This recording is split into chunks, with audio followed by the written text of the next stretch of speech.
What science has now learned, and it's so fascinating, is that the choices we make in life will alter how our genes are expressed. This is big. People need to really sit up and pay attention to this, because science is now confirming Scripture.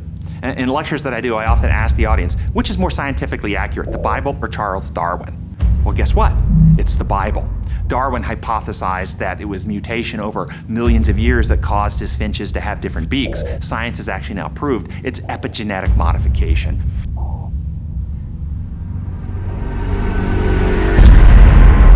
Epigenetic, the instructions sitting above the genome, telling the genes how to express themselves, which are changed based on experience.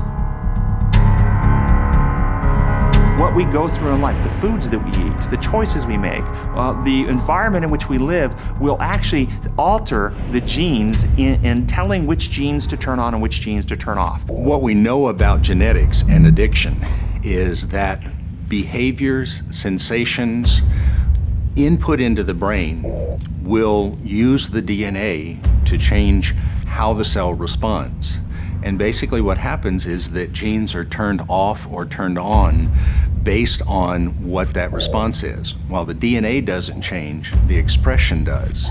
So the ability to be aware of environment, ability to respond may be genetically coded, but when we begin changing it, the term we use is epigenetically. When we change how that's expressed, we change the enzymes that are made, we change the response of the cell, and that change becomes a part of the genetic expression.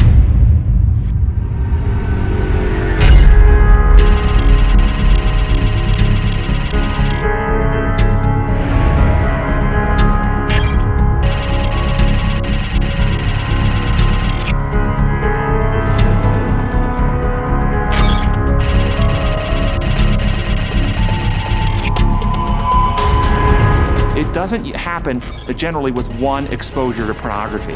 It's the repetitive, volitional exposure to pornography that will cause this type of gene expression to happen, such that you alter your pleasure circuits and you alter the inhibitory feedback, which would tell you not to do this. And that's epigenetic modification, changing your brain function. When we have kids, we not only give the sequence to our kids, we will pass along the instructions 2 and 3 generations down. And so if we become addicted to stuff, we can pass along to our kids gene constellations that make them more vulnerable to addictions. Conversely, if we get victories over stuff, we can actually pass on advantages. There's good animal evidence that that change in expression can be transmitted to the offspring.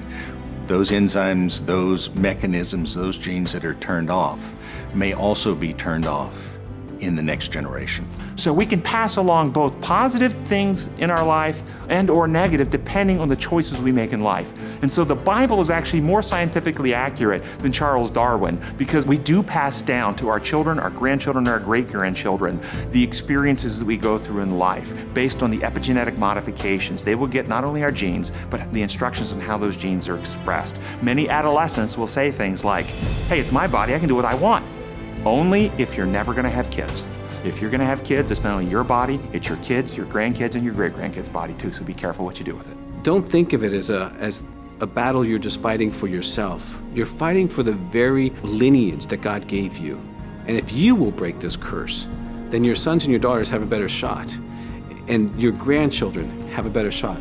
My son's name is Jubilee because his dad took the courage to break the curses off of him. I want to invite you to do the very same thing for those you love.